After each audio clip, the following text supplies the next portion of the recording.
إن الحمد لله نحمده ونستعينه ونستغفره ونؤمن به ونتوكل عليه ونعوذ بالله من شرور أنفسنا ومن سيئات أعمالنا من يهده الله فلا مضل له ومن يضلل فلا هادي له أشهد أن لا إله إلا الله وحده لا شريك له ونشهد أن محمدا عبده ورسوله أما بعد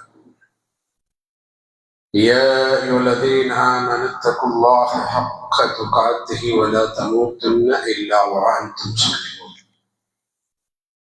يا أيها الذين آمنوا اتقوا الله وقولوا قولا سديدا يصلح لكم أعمالكم ويغفر لكم ذنوبكم ومن يطع الله ورسوله فقد فاز فوزا عظيما يا أيها الناس اتقوا ربكم الذي خلقكم من نفس واحدة وخلق منها زوجها وبث منهما رجالا كثيرا ونساء واتقوا الله الذي تساءلون به والأرحام إن الله كان عليكم رقيبا اللهم صل على محمد وعلى آل محمد كما صليت على إبراهيم وعلى آل إبراهيم إنك حميد مجيد اللهم بارك على محمد وعلى آل محمد كما باركت على إبراهيم وعلى آل إبراهيم إنك حميد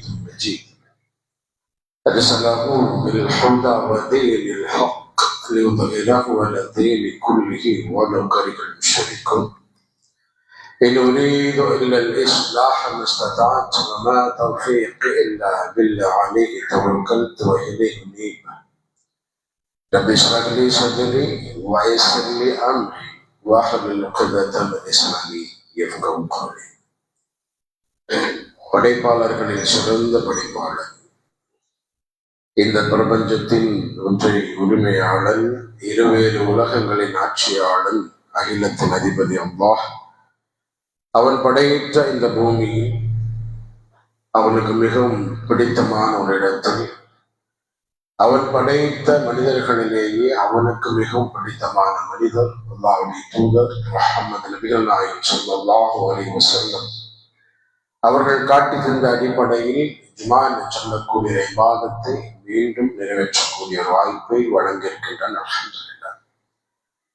பானவர்களே, அல்லாஹ் இந்த பிரபஞ்சத்தில் கொடான கோடி கோள்களை, கிரகங்களை, நட்சத்திரங்களை, வானம், பூமி, சூரியன், சந்திரன், மலை, மழை, மரம், செடி, கொடி, மண், தாவரம் என்று தன் கணக்கில் எடை கொண்ட நீல திமிங்கலம் முதல் கண்ணுக்கே தெரியாத பாக்டீரியாக்களை படைத்து காத்து பரிபாலித்து ரட்சிக்கின்ற காட்சியாளர்.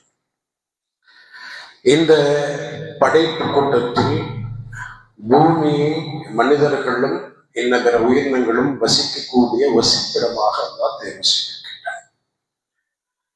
அந்த உயிரினங்களிலும் அல்லாஹ் ஒவ்வொன்றையும் ஒவ்வொரு விதமாக தனிச்சிறப்போடு, தனி ஆற்றலோடு, வித்தியாசமான படைப்பின் கட்டமைப்போடு, ஒன்றை போல் இன்னொன்று இல்லை என்று சொல்லக்கூடிய அளவுக்கு அல்லாஹ் படைத்திருக்கின்றார். மனிதர்களைப் போல விலங்குகள் இல்லை, விலங்குகளைப் போல பறவைகள் இல்லை, பறவைகளைப் போல பூச்சிகளோ ஊர்வனங்களோ இல்லை, பூச்சி ஊர்வனங்களைப் போல கடல் வாழ் உயிரினங்களை இல்லை என்று சொல்லக்கூடிய அளவுக்கு படைப்பில் வித்தியாசம். அதே போல மனிதர்களிலும் ஆணை போல பெண் இல்லை என்ற ரீதியில் தான் அல்லாஹ் படைத்திருக்கிறார். இப்படி ஒவ்வொரு படைப்பிலுமே வித்தியாசத்தை, வேறுபாடுகளை படைப்பின் கட்டமைப்பில் தனது வல்லமையை நிரூபிக்கக்கூடிய அப்படின்னாங்க. இந்த படைப்பினங்களில் நாம் புரிந்து கொள்ள வேண்டிய அம்சம், ஒன்றை போல இன்னொன்று இருக்காது. நான் நினைப்பதை போலவே என்னோடு வாழக்கூடிய சக மனிதன், பெற்றோராக, பிள்ளையாக, மனைவியாக, கணவனாக, நண்பனாக, யாராக இருந்தாலும் நான் நினைப்பதை போல, நான் எண்ணுவதை போல அவரும் நினைக்க வேண்டும், நடக்க வேண்டும், செயல்பட வேண்டும் என்று எதிர்பார்க்க கூடாது. இன்ஷா அல்லாஹ் விஷயத்துக்கு வருகின்ற பொழுது இப்படித்தான் எல்லா உயிரினங்களும் சிறுத்தையின் வேகத்தை ஒரு கழுதையிடம் எதிர்பார்க்க கூடாது. முயலின் சுறுசுறுப்பை ஆமையிடம் எதிர்பார்ப்பது தவறு. யானையின் பலத்தை பூனையிடம் எதிர்பார்ப்பது பிழை. கழுகின் பார்வை கூர்மையை ஒரு காக்கையிடம் எதிர்பார்க்க கூடாது. உதாரணத்திற்கு பலாயிரம் 5000 10,000 அடி வான்வெளியில் பறந்து தெரியக்கூடிய நேரத்திலும் கூட சிறு கண்களை கொண்டு அல்லாஹ் கொடுத்த அந்த பார்வை கூர்மையை கொண்டு அத்தனை 1000 உயரத்தில் பறந்தாலும் வயல்வெளியிலே ஓடக்கூடிய சுண்டெடியான தனது இரையை சற்றென்ற ஒரு நிமிடத்தில் மிக வேகமாக பறந்து வந்து தனது இரையை கவ்வி பிடிக்கக்கூடிய பறக்கும் ஆற்றல், பார்வை ஆற்றலை அல்லாஹ் கழுகு கொடுத்தார். அந்த பார்வை கூர்மையை காக்காட்ட எதிர்பார்க்க கூடாது. காக்கா எப்படி பார்க்கும்? நேராவே பார்க்காது காக்கா. கவனிச்சிருக்கீங்களா? காக்காவுடைய பாருங்க, தலையை சாச்சுதான் பார்க்கும். ஒருத்தன் இறையை கவனித்து விட்டால் தத்தி தத்தி நடந்து பார்த்து கவனமாக இறையை பிடிப்பதற்கு பல நிமிஷம் ஆகும். அதுதான்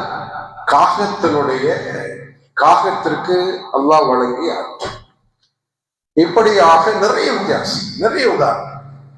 சிங்கம் பசித்தால் தான் தன் இறையை அடிக்கும். புலி பார்த்தாலே அடிக்கும். பசிக்க வேண்டும் என்ற நிர்பந்தமோ அவசியமோ புலிக்கு கிடையாது. சிங்கம் பசித்தால் அப்படியே பசி இல்லைன்னா தன்னை கடந்து என்ன ஒரு ஜீவன், ஒரு உயிரினம், ஒரு இறை சென்றால் கூட சிங்கம் அடிக்காது. ஆனால் புலி தன் இறையை பார்த்தாலே அடிக்கும். பசி இருக்கா இல்லையா என்பது தேவையில்லை, பார்த்தாலே அடிக்கும். அதே போல் சிங்கம் தன் இறையை நேருக்கு நேர் தான் அடிக்கும். புலி வீடியோ பாருங்க, தெரியும் யூடியூப்ல, பதுங்கி பின்னாடி நின்று பார்த்து கவனமாக என்ன மெல்ல போய் நெருங்கி அதுக்கப்புறம் தான் தாவி தன் இறையை பிடிக்கும். இப்படியாக அன்பானவர்களை எல்லா விதத்திலும் அல்லாஹ் என்ன தன்னுடைய குணத்தில், இயல்பில், தனது தேவையில் என்று எல்லா ஜீவராசிகளும் வித்தியாசப்படுத்தி வைத்திருக்கின்றார். குணமாக, பண்பாக, கலாச்சாரமாக என்று பல்வேறு இனம், மொழி, தேசம், பிரதேசம், உணவு, உடை, உறைவிடம், வாழ்க்கை முறை என்று பல வித்தியாசங்கள் சொன்னார். நாம் சக மனிதர்களை நம்மோடு வாழக்கூடிய மனிதர்களை பார்க்கலாம். உம்ராஜி போனவங்களுக்கு தெரியும். 145 நாடுகளைச் சேர்ந்த மனிதர்கள் நம்மோடு கலந்து நாம் அந்த மக்காவிலே மதீனாவிலே நாம் என்ன அப்படி கலந்து நாம் போய் வருகின்ற பொழுது என்ன உடையில், உணவில், எல்லாவற்றிலும் அந்த கலாச்சார வித்தியாசங்களை பார்க்க முடியும். America, US, UK western culture coat சூட்டோடு தான் தெரியுமா? என்ன சாதாரண ஒரு தொழிலாளி கூட கோட் சூட்டோடு இருப்பதை பார்க்க முடியும். நம்ம ஊர்ல கல்யாணத்துக்கு கோட் சூட் போட்டா உண்டு, அல்லது பெரிய தொழிலதிபர்களாக இருந்தார்.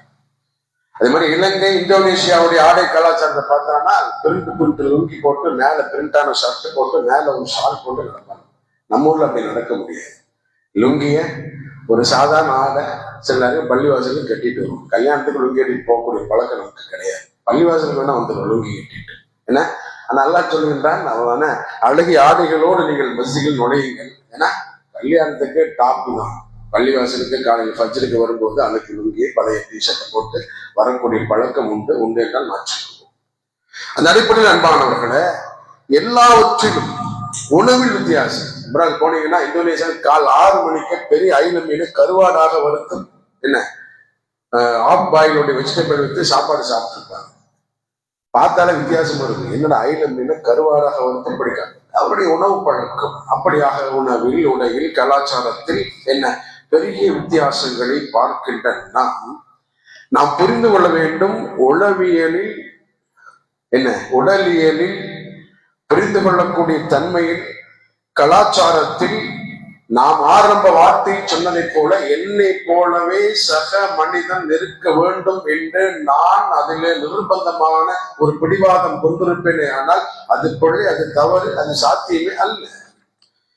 ஒருவருடைய இயல்பை போல, ஒருவருடைய குணத்தை போல, ஒருவருடைய புரிதலை போல மற்றவருக்கும் இருக்கும் என்பது எந்த வகையிலும் சாத்தியமில்லாத ஒன்று. அல்லாஹ் என்ன ஒவ்வொரு படைப்பையும் வித்தியாசப்படுத்தித்தான் வைத்திருக்கின்றான். எப்படியான வித்தியாசம்? அறிவில், உடல் ஆற்றலில், அவனுடைய சிந்தனையில், பொருளாதாரத்தில் அல்லாஹ் ஏற்ற இறக்கத்தை, உயர்வு தாழ்வை, கூடுதல் குறைவை வைத்தே படைத்திருக்கின்றான். எல்லாவற்றிலும் ஒரு மனிதனை போல, என்னை போல அறிவு உங்களுக்கோ, உங்களை போல அறிவு பக்கத்தில் இருக்கிறவருக்கோ, உங்க வாப்பா மாதிரியான அறிவு உங்களுக்கோ, உங்களுக்கு மாதிரியான அறிவு உங்கள் பிள்ளைக்கோ இருப்பதற்கான வாய்ப்பில்லை. அந்த அறிவில் ஏற்ற இறக்கம், உடல் பலத்தில் என்ன கூடுதல் குறைவு, பொருளாதாரத்தை உயர்வு தாழ்வு என்ற ரீதியில் தான் அல்லாஹ் வைத்திருக்கிறான். அதை புரிந்து கொண்டார், அந்த உளவியலை அறிந்து கொண்டால், அதை நம்முடைய உள்ளம் ஏற்றுக்கொண்டால், நாம் நினைத்தது போல நடக்கவில்லையே என்ற ஆதங்கமும் ஆற்றாமையும் இருக்காது. இதுதான் அவருடைய இயல்பு என்று புரிந்து கொள்ளக்கூடிய நேரத்தில் சகிப்புத்தன்மை நம்மிடத்தில் எதிர்பார்த்து மனிதர்களுடைய வித்தியாசம். உதாரணத்திற்கு அல்லாஹ்வுடைய தூதர் நபிகள் நாயகம் ஸல்லல்லாஹு அலைஹி வஸல்லம் அவருடைய பயிற்சி பாசறையில் வார்த்தெடுக்கப்பட்ட பாடம் பெற்ற சஹாபாக்கள். இந்த குணத்தை புரிந்து கொள்வதற்காக இயல்பு என்ற ஒன்று தான் இல்லையா, ஒரு இயல்பு இருக்கும் மனிதனுக்கு. அல்லாஹ்வுடைய தூதருடைய தோழர்களாக இருந்த அபூபக்கர் சித்தீக் ரலியல்லாஹு அன்ஹு, அபூபக்கர் சித்தீக் என்று சொன்னாலே நம் முன் வந்து விழக்கூடிய பிம்பம் என்ன பிம்பம்? அமைதியானவர், மென்மையானவர், பொறுமையானவர், நிதானமானவர், இலகி மனம் படைத்தவர், என்ன பொறுமையாளர். என்ன அதனால்தான் அல்லாஹ்வுடைய தூதர் நபிகள் நாயகம் ஸல்லல்லாஹு அலைஹி வஸல்லம் அவர்கள் தொழுகையை நடத்த முடியாமல் போன பொழுது அபூபக்கரை கொண்டு வந்து நிறுத்துங்கள் என்ற சொன்ன மாத்திரத்திலேயே ஆயிஷா ரலியல்லாஹு அன்ஹா சொன்னார், இல்லை என் தந்தை வேண்டாம், இலகி மனம் படைத்தவர், அவர் வேகமாக விரைவாக அழுது விடுவார், வேண்டாம் என்று சொன்ன காரணம் அப்படியான ஒரு இயல்பான பண்பு. அதனால பாருங்க, அபூ ஹுரைரா ரலியல்லாஹு அன்ஹு அவரை விட அபூபக்கர் என்ன மார்க்கறிவிலே குறைந்தவர் இல்லை, அல்லாஹ்வுடைய தூதரோடு நெருக்கமாக இருந்த ஒரு நபித்தோழர். அவரை போல நெருக்கம் காட்டியவர் யாரும் இருக்க முடியாது என்று சொல்லக்கூடிய அளவிற்கு அல்லாஹ்வுடைய தூதரோடு இருந்த நெருக்கம். நான் ஹதீஸில் அறிவிப்புகளை பாருங்க, அபூபக்கர் சித்தீக் ரலியல்லாஹு அன்ஹு அதுக்கு காரணமும் சொன்னார். அவர் நான் அல்லாஹ்வை பயப்படுகின்றேன். அபூ ஹுரைரா ரலியல்லாஹு அன்ஹு அவர்கள் நிறைய ஹதீஸ்களை அறிவித்தார். இப்படியாக தன்னுடைய இயல்பை வெளிப்படுத்தக்கூடிய விஷயத்தில் மனிதனுடைய வேறுபாட்டை பார்க்கிறோம்.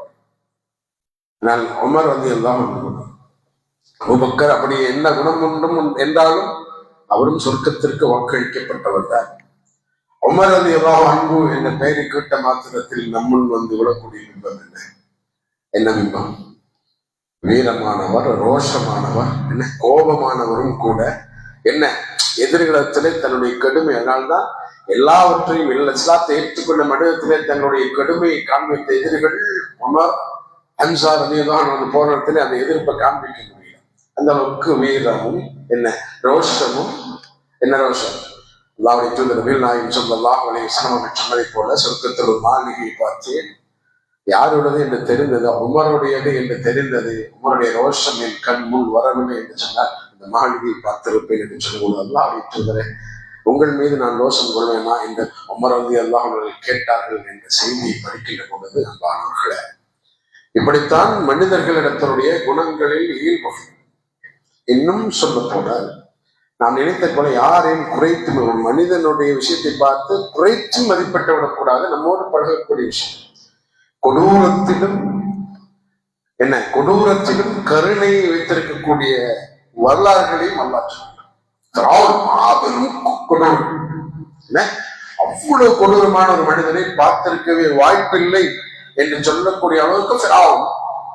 அந்த கொடூரத்திலும் ஒரு கருணை ஒளிந்திருந்த காரணத்தால் தான் அத்தனை ஆண் மக்களையும் தன் நாட்டில் பிறந்த குழந்தைகளை கொண்டு குவித்த ஃபிரௌன் மூசா அலைஹிஸ்ஸலாம் அவர்களை தன் வீட்டிலே வளர்ப்பதற்குண்டான அல்லாஹ்வுடைய நாட்டம் என்றாலும் கூட பாருங்க, அந்த கொடூரத்தில் ஒரு கருணை கொஞ்சம் ஓரத்துல மிச்சம் இருந்தது.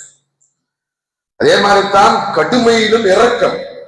அல்லாஹ்வுடைய தூதர் நபிகள் நாயகம் ஸல்லல்லாஹு அலைஹி வஸல்லம் அவர்கள் மக்காவிலே அல்லாஹ்வுடைய மார்க்கத்தை பிரச்சாரம் செய்யக்கூடிய அடுத்த கட்ட நகர்வாக தாயிப் பயணத்திற்கு சென்று அங்கே மார்க்கத்தை எடுத்துச் சொல்லக்கூடிய நேரத்தில் சிறுவர்களை கொண்டு கல்லால் அடித்து அல்லாஹ்வுடைய தூதர் நபிகள் நாயகம் ஸல்லல்லாஹு அலைஹி வஸல்லம் அவர்கள் மயக்கமுற்று விழக்கூடிய அளவிற்கு தாக்குதல்.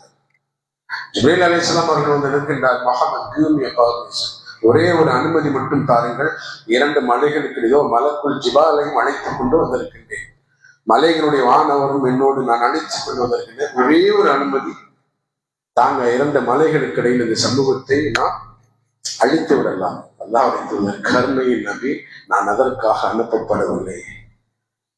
விஷயம் அதுவும் இல்ல, அந்த துன்புறுத்தப்பட்ட யாரால் துன்புறுத்தப்பட்டார்களோ, யார் அந்த கொடுமையை சொல்ல ஏவினார்களோ அந்த மனிதர்கள் ரபியாவுடைய மகன்களான உத்வா செய்வா அல்லாவுடைய தூதர் மயக்க முற்று கால்களில் என்ன ரத்தம் வரையக்கூடிய வந்துட்டு அமர்ந்த பொழுது அவனுக்கு அந்த என்ன கடுமையிலும் ஒரு இரக்கம் பிறந்த காலத்தில் தான் தன் தோட்டத்தில் இருந்த அடிமை அத்தாசை அழைத்து, இன்றைக்கும் அத்தாஸ் தோட்டம் என்று அழைக்கப்படக்கூடிய இம்ரா போனவங்களுக்கு தெரியும், என்ன முகமது கொண்ட திராட்சையை கொடுங்கள் என்று சொல்வதற்கு காரணம்.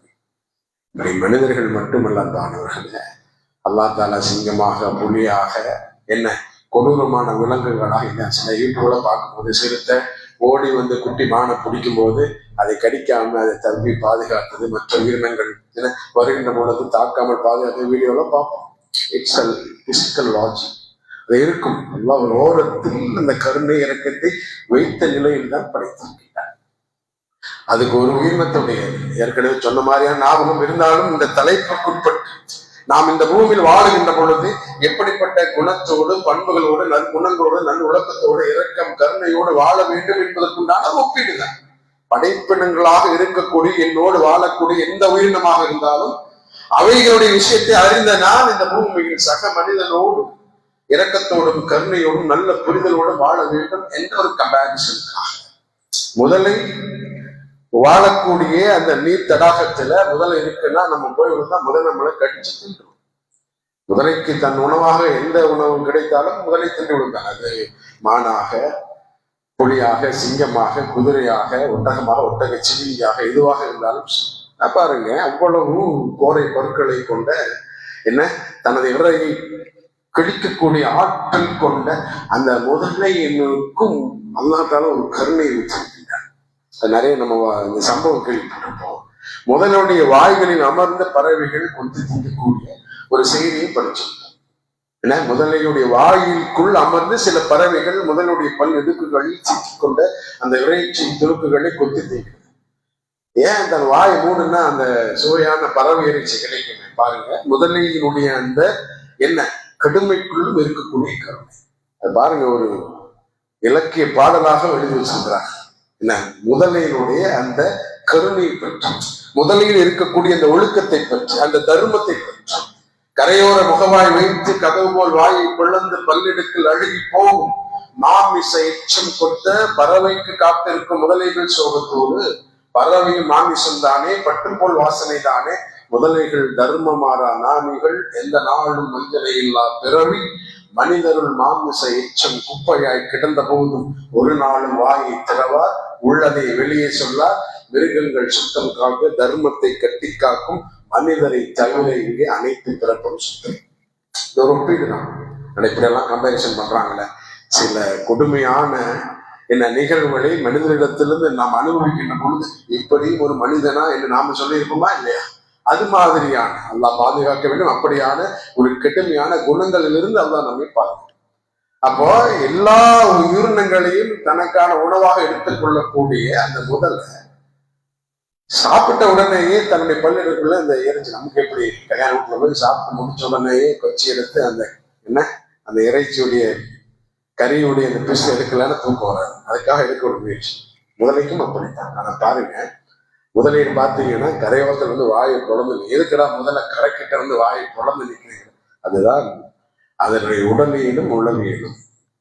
அந்த சுற்றி அந்த நீர்த்தடாகத்தை சுற்றி கொள்ளக்கூடிய பறவைகள் என்ன எந்த பயமும் இன்றி முதலுடைய வாய் இவ்வளவு பெருசா இருக்க முடியும். ஒரே நேரத்தில் 6-7 பறவைகள் அமர்ந்து முதவின் பல்லிடுக்கில் சிக்கி கொண்டது இறைச்சல் ஒண்ணு சட்டென்று வாயை மூடிச்சுன்னு வைங்களேன். என்ன சட்டென்று வாயை மூடிச்சுன்னு வைங்களேன், அவ்வளவு பறவையினுடைய இறைச்சி முதலைக்கு கிடைக்கும். ஆனால் பறவையும் மாமிசம் தானே, பட்டும் போல் வாசனை தானே, முதலைகள் தர்மமான நாணிகள் எந்த நாளும் வஞ்சனை இல்லா பிறவி மிருகங்கள் சுத்தம் காக்க தர்மத்தை கட்டி காக்கும் மனிதரை தவிர இங்கே அனைத்து பிறப்பும் சுத்தம். இந்த இடத்துல இருந்துதான் நம்ம ஆனவர்களை நான் என்னோடு இந்த பூமியில் வாழக்கூடிய சக மனிதர்களோடு, சக உயிரினங்களோடு, என் உறவுகளோடு, என் குடும்பத்தோடு, என்னோடு நட்பாக பழகக்கூடிய மனிதர்களோடு, முகமே தெரியாத மனிதர்களாக இருந்தாலும் அவர்களுடைய இரக்கத்தோடும் கருணையோடும் மனிதாபிமானத்தோடும் மனித நேயத்தோடும் என்ன இந்த பூமியில் நம் சொன்ன அந்த ஏற்ற இருக்கும், பொருளாதார ஏற்ற இறக்கம் இருக்கும். பொருளாதாரம் உள்ளவனாக நான் இருந்தால் என்னோடு இந்த சமூகத்தில் வாழக்கூடிய பொருளாதாரமற்ற, பொருளாதாரத்தில் குறைந்த, தேவை உடைய ஏழைகளாக, வறியவர்களாக, அனாதைகளாக யாருக்கெல்லாம் தேவை உண்டு அவர்களுக்கு கொடுப்பதற்காக அல்லாஹ் என்னை தேர்வு செய்திருக்கின்றான் என்ற எண்ணத்தோடு கொடுப்பது. அதான் பொருளாதாரம் உள்ளவர்கள் பொருளாதாரம் மற்றவர்கள் மீது காண்பிக்கக்கூடிய கருணை. இந்த குர்ஆன்ல சொல்றானா இல்லையா? பொருளாதார பொருளியல் கோட்பாட்டை பற்றி அல்லாஹ் சொல்கின்ற பொழுது கைலா எப்போதும் பைனல் ஆயினியாகி இருக்கும். பொருளாதாரம் உள்ள மக்களிடத்தில் மட்டுமே சுற்றி கொண்டிருக்க கூடாது. எல்லா குர்ஆன் வசனங்களையும் படித்து பார்த்து வாசித்து கடந்து போவதை போலவே இந்த வசனத்தை நாம் கடந்து போய்விடுவோம். ஆனால் எக்கனாமிக்கல் சைக்கிளிங், பொருளாதார சுழற்சி பற்றிய, பொருளியல் கோட்பாடை பற்றிய ஆயிரம் பக்கங்களை எழுதி வைத்திருக்கக்கூடிய ஓரியண்டலிஸ்ட் எக்கனாமிக்கல் என்ற அந்த இடத்திலே, தளத்திலே, குளத்திலே பயணிக்கக்கூடிய பொருளியல் வல்லுநர்கள் சொன்னார்கள், நாங்கள் எங்கள் அறிவை தொலைத்து, தூக்கத்தை தொலைத்து, எங்கள் நேரத்தை தியாகம் செய்து நாங்கள் பல ஆண்டுகளாக எழுதி வைத்த ஆயிரம் பொருளியல் கோட்பாட்டின் தத்துவங்களை குர்ஆன் ஒற்றை வரியில் அடித்து உருக்கிவிட்டது என்று இந்த ஒற்றை வரியை சொல்லியிருக்கிறார். கைகளாயிருக்கும் அதோடத்தான் பைனல் ஆயினியாக இருக்கும். பொருளாதாரம் உள்ள மக்களிடமே சுற்றி கொண்டிருக்கூடாது. அது உனக்கானது மட்டுமே அல்ல, உன்னை சுற்றி இருக்கக்கூடிய மனிதர்களுக்கானது, உன்னை சுற்றி தேவையுடையவர்களுக்கானது. அது ஏழைகளுக்கானது, வறியவர்களுக்கானது, அனாதைகளுக்கானது, பொருளாதார தேவையுடையவர்களுக்கானது என்று அல்லாஹ் நமக்கு சொல்லி இருக்க அந்த ஏற்றிறக்கத்தை புரிந்து கொள்ள வேண்டும். இந்த அடிப்படையில் அறிவால், ஆற்றலால், உடல் பலத்தால், பொருளாதாரத்தால் நம்மை விட குறைந்த மனிதர்கள் மீது இரக்கமும் கருணையும் கொண்டவர்களாக இந்த பூமியில் வாழ வேண்டும். அத்தோடு சக மனிதனுடைய உணர்வுகளை புரிந்து வாழக்கூடிய நல்ல பக்குவத்தை ரஹ்மான் நம் அனைவருக்கும் தருவானாக. வாஹிரு தஅவானா அல்ஹம்துலில்லாஹி ரப்பில் ஆலமீன்.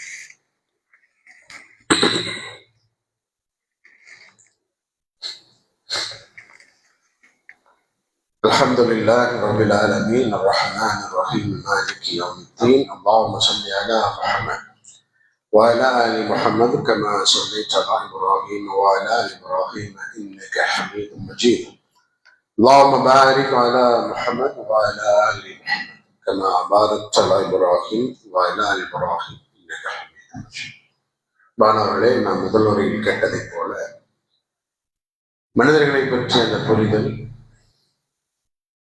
மனிதர்களை புரிகின்ற பொழுது அந்த புரிதலின் ஊடாக நாம் பெற வேண்டிய படிப்பினை என்ற விஷயத்தில் குடும்ப ரீதியாக, உறவு ரீதியாக மிக கவனமாக இருக்க வேண்டியது கணவன் மனைவி என்ற தாம்பத்திய விஷயத்தில் உள்ள புரிதல்.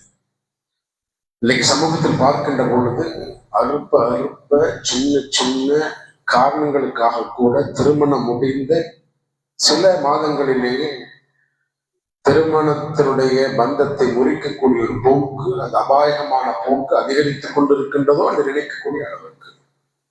ஏன்? இதுதான் அந்த விட்டு கொடுத்தலோ, அந்த அந்யோன்யமோ, தாம்பத்திய ரீதியான புரிதலோ இல்லாமல் போகின்ற பொழுது ஏற்படக்கூடிய மனப்பிளவுகள், தாம்பத்திய கசப்புகள். நாம் ஆரம்ப வார்த்தை சொன்னது போல, நான் எதிர்பார்ப்பதை போல, நான் நினைத்ததை போல என் மனைவி நடக்க வேண்டும் என்று எதிர்பார்ப்போம், அல்லது என் மனைவி என்னிடத்தில் எதிர்பார்க்கக்கூடிய எதிர்பார்ப்பு, அந்த புரிதல் வந்து விட்டார். எல்லாவற்றையும் கணவன் மனைவியிடத்திலே எப்படி என்ன எதிர்பார்க்க வைக்க வேண்டும் என்ற அந்த வரம்பு, அந்த எல்லை, அந்த பவனம், மனைவி கணவனிடத்திலே என்ன எதிர்பார்க்க வேண்டும் என்ற அந்த புரிதல், அந்த வரம்பு, அந்த பவனம், அந்யோன்யமாக ஒரு கணவன் நினைத்துக் கொள்ள வேண்டும், அவள் எனக்காக அனுப்பப்பட்டவள். மனைவி புரிந்து கொள்ள வேண்டும், அல்லாஹ் இவரைத்தான் எனக்காக தேர்வு செய்தார் என்ற அந்த புரிதல் வருகின்ற பொழுது பிரச்சனைக்கு வாய்ப்பே இல்லை. மனைவி பற்றியான புரிதல் ஒரு கணவனுக்கு இருக்க வேண்டும், கணவனை பற்றிய புரிதல் மனைவிக்கு இருக்க வேண்டும். மனைவியுடைய பார்வை எப்படி இருக்க வேண்டும்? Husband is not a money making machine. அவன் பணம் சம்பாதிக்கும் இயந்திரம் அல்ல. என்னுடைய தேவை, என்னுடைய ஆசை, என்னுடைய விருப்பம், என்னுடைய எதிர்பார்ப்பு, என்னுடைய வாழ்க்கையில் அலங்கார ஆடம்பரங்களுக்காக மற்றவர்கள் வாழ்வதைப் போல ஒரு ஒப்பீடு, ஒரு மோசமான கம்பாரிசன், அதே மாதிரியான சுகங்கள் எனக்கும் வேண்டதற்காக ஒரு மாதிரியான டார்ச்சர் கன்னடத்தில் அவனுடைய பொருளாதார தகுதியோ தரமோ அவனுடைய வலிமையோ அவனுடைய சம்பாத்தியத்தை பற்றியான எந்த விதமான புரிதலும் இல்லாமல் இப்படித்தான் எனக்கு வேண்டும் என்பது மாதிரியான ஒரு துடிப்பு, ஒரு நிர்பந்தம், அதை பற்றி எந்த விதமான புரிதலும் இல்லாமல் கணவன் என்பவன் என்ன பணம் சம்பாதிக்கும் இயந்திரம் அல்ல. தன தேவைக்காக எல்லாவற்றையும் மற்றவர்கள் வாழ்வதைப் போல வாழ வேண்டும் என்பதற்காக அவனுக்கு ஒருபோதும் தொல்லைகள் கொடுக்கக்கூடிய அவனுடைய என்ன உழைப்பு, அவனுடைய சாமர்த்தியத்தை புரிந்த ஒரு மனைவியாக வாழுகின்ற பொழுது நோ ப்ராப்ளம். கணவனுக்கு மனைவியின் மீது உள்ள பார்வை இருக்க வேண்டும். கொஞ்சம் அழுத்தமாக பார்க்க வேண்டிய களம். wife, she is not a sex doll. அவள் எனது இச்சையை தணிக்கக்கூடிய, எனது காமத்தை தீர்க்கக்கூடிய, எனது விருப்பங்களை, என் உணர்ச்சிகளை கொண்டு தீர்க்கக்கூடிய ஒரு காமத்தின் அடித்தளத்தில் உள்ள ஒரு விளையாட்டு பொருள் அல்ல என்பதை ஒரு கணவன் புரிந்து கொள்ள வேண்டும். மனைவி அவள் என்ன, அவள் ஒரு காமத்தை தீர்க்கக்கூடிய ஒரு பொம்மையாக, she is not a toy of lust என்று சொல்வார்கள். என் காமத்தினுடைய வடிகால், என் உணர்ச்சியை தீர்க்கக்கூடிய ஒரு மோக பொருளாக பார்க்கக்கூடிய மனோபாவம் இன்றைக்கு சமூகத்தின் சீர்கேடுகளின் மூலமாக, சமூகத்தினுடைய சீர்கேடுகள் வழியாக எதையோ பார்ப்பதன் மூலமாக ஒரு ஒப்பீட்டை அவன் வைக்கின்ற பொழுது அவள் ஒரு பொம்மை அல்ல, அவள் ஒரு விளையாட்டு பொருள் அல்ல, என் அத்தனை விருப்பங்களுக்கு உடன்படக்கூடிய ஒரு போக பொருள் அல்ல என்ற உடல் தேவையை தாண்டிய உணர்வு ரீதியான ஒரு மதிப்பு, ஒரு புரிதல் ஒரு கணவன் மனைவியின் மீது வைத்தார். எந்த அடிப்படையில்? அவள் செய்த தியாகம், வார்த்தையால் வடித்தெடுக்க முடியாத தியாகம். கணவன் மனைவி இருவருக்குமாக அந்த ஒப்பீட்டை பார்க்கின்ற பொழுது அவள் செய்த தியாகம். தனது வீட்டை, தனது உறவை, தனது குடும்பத்தை, தன் மகளாவை, தன் விசுப்பிடத்தை, தன் தோழமை, தன் வாழ்ந்த இடங்களை எல்லாம் விட்டு ஒரு புலம்பெயர்தல், அந்த மைக்ரேட், அப்படியான எல்லா தியாகத்தையும் விட்டு வந்தவள் என்று சொல்கின்ற பொழுது அவள் மீது நான் வைக்கக்கூடிய பார்வையில் கொஞ்சம் உயர்வு இருக்க வேண்டும். என்னுடைய எல்லா எதிர்பார்ப்புகளையும் பூர்த்தி செய்யக்கூடிய பெண் நீ என்று அவரிடத்தில் நாம் நம்முடைய உரிமையை, நம்முடைய கருத்தை திணிக்கின்ற பொழுது பிரச்சனை. யதார்த்தமாக பார்க்கின்ற பொழுது 1008 வேலை இருக்கும். கணவன் வெளியிலே வேலை செய்து வரும்பொழுது மனைவி அவனை எதிர்பார்த்து நின்று தளர்வாக தொய்வாக வரக்கூடிய கணவனிடத்திலே அன்பை காண்பித்து, என்னங்க எப்படி என்னாச்சு, அவனோடு அன்பு பாராட்டணும். அதே போல்தான் வீட்டிலிருந்து வெளியே வரக்கூடிய கிழவனும் உள்ள நுழையும் போது சோஃபால படுத்திருக்கிறார், தளர்வோடு மனைவி படுத்திருக்கிறார்.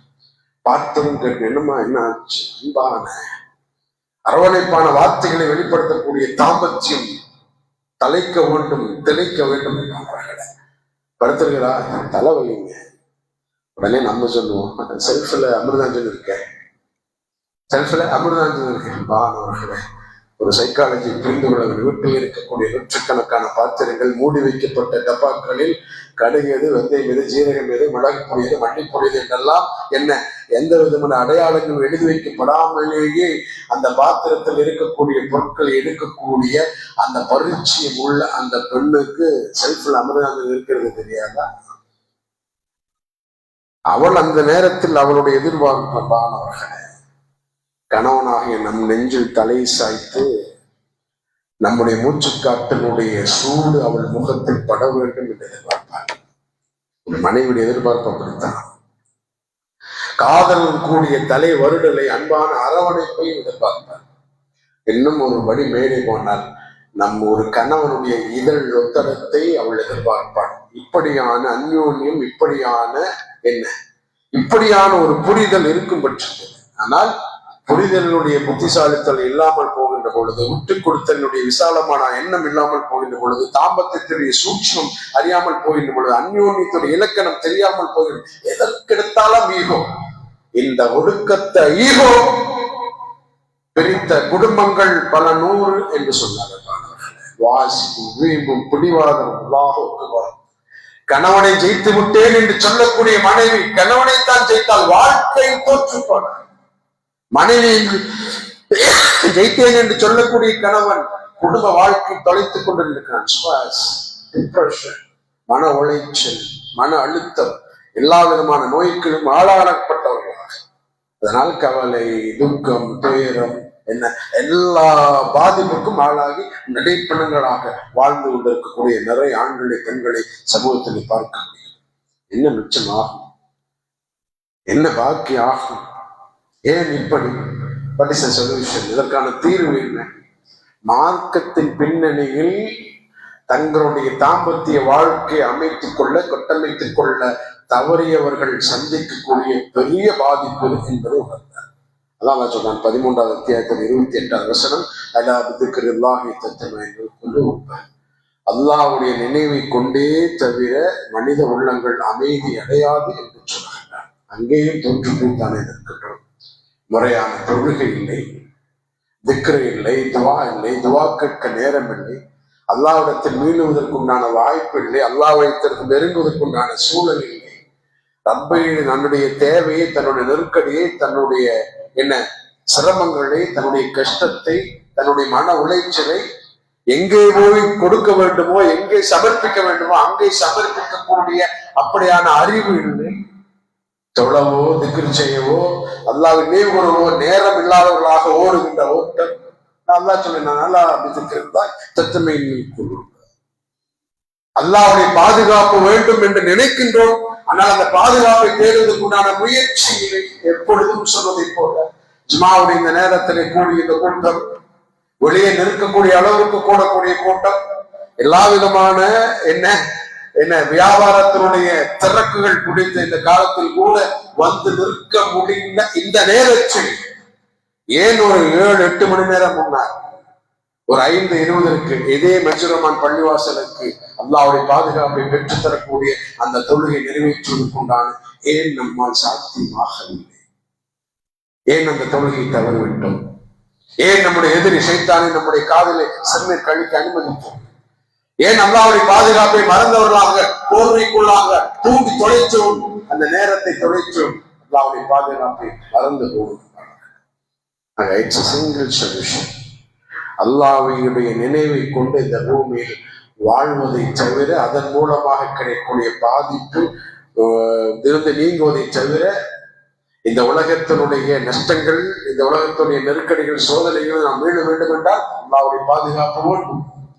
அல்லாஹ்வுடைய நினைவை கொண்டேதான் அது சாத்தியம் என்பதை அறிந்து புரிந்து தெளிந்து தெரிந்து உணர்ந்த இன்ஷா அல்லாஹ் எல்லா நிலையிலும் என்ன அல்லாஹ்வுடைய நினைவோடு வாழக்கூடிய நல்ல பக்கம், அதோடு என்னோடு வாழக்கூடிய மனிதர்களை பற்றிய அந்த உடலியலும் உளவியலையும் புரிந்த ஒரு வாழ்க்கை, எந்த இடத்திலும் வீம்பிற்கோ பிடிவாதத்துக்கோ வாசிக்கோ ஈகோவிற்கோ இடம் கொடுக்காமல் அல்லாஹ்வுடைய அடிமையாக அல்லாஹ்வுடைய தூதர் நபிகள் நாயகம் ஸல்லல்லாஹு அலைஹி வஸல்லம் அவர்கள் எப்படி பணிவோடு வாழ்வதை விரும்பினார்களோ அப்படியான ஒரு பணிவான வாழ்க்கை, அல்லாஹ்வுக்கு அடிமைப்பட்ட ஒரு வாழ்க்கை, அல்லாஹ்வுடைய கட்டளை நிறைவேற்றுவதற்காகத்தான் நான் படைக்கப்பட்டிருக்கின்றேன் என்ற எண்ணம் அல்லாஹ்வுடைய தூதர் முஹம்மது நபிகள் நாயகம் ஸல்லல்லாஹு அலைஹி வஸல்லம் அவருடைய சுன்னாவை பின்பற்றுவதற்காகத்தான் எனக்கு கட்டளையிடப்பட்டிருக்கின்றது என்ற அந்த சிந்தனையோடு இந்த பூமியில் நாம் வாழ்ந்தால், வாழ முயற்சித்தார், கணவன் மனைவியாக, பெற்றோர் பிள்ளையாக, பல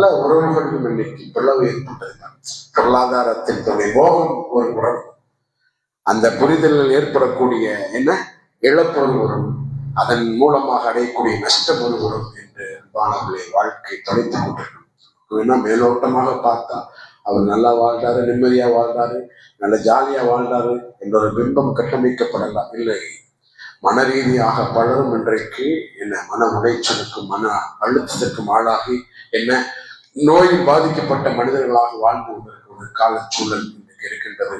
அந்த அடிப்படையில் அல்லாஹ்வை நினைவு கொண்டவர்களாக வச்சில்லவர்களாக கடைசி மூச்சு வரை அல்லாஹ்வுடைய நினைவோடு இந்த பூமியில் வாழ்ந்து மரணிக்கக்கூடிய, இறையச்சத்தோடையே வாழ்ந்து மரணிக்கக்கூடிய, குர்ஆன் சொன்ன அடிப்படையிலான ஒரு வாழ்க்கையை வாழ்ந்து மரணிக்கக்கூடிய அல்லாஹ்வுடைய திருப்தி பெற்ற ஒரு வாழ்க்கை வாழ்ந்து மரணிக்கக்கூடிய, அல்லாஹ்வுடைய பொருத்தத்தை பெற்று வாழ்ந்து மரணிக்கக்கூடிய மறுமை நாளில் அல்லாஹ்வை நான் சந்திக்கின்ற பொழுது ஒரு பாவியாக நான் சந்திக்க மாட்டேன் என்ற இலக்கும் குறிக்கோள் லட்சியம் கொண்ட ஒரு நல்ல அடியார்களாக வாழ்வதற்குண்டான பக்குவத்தை, பாக்கியத்தை, அறிவை, ஆற்றலை, சிந்தனை, புத்தியை, வலிமையை, தாக்கத்தை, ஆயுடைய ஆரோக்கியத்தை, பொருளாதாரத்தை, நேரத்தை, நல்ல எண்ணத்தை, நல்ல சிந்தனை, நல்ல வாழ்வு, நல்ல மனநிலையை, நல்ல புரிதலை அல்லாஹ் நம் அனைவருக்கும் தருவானாக.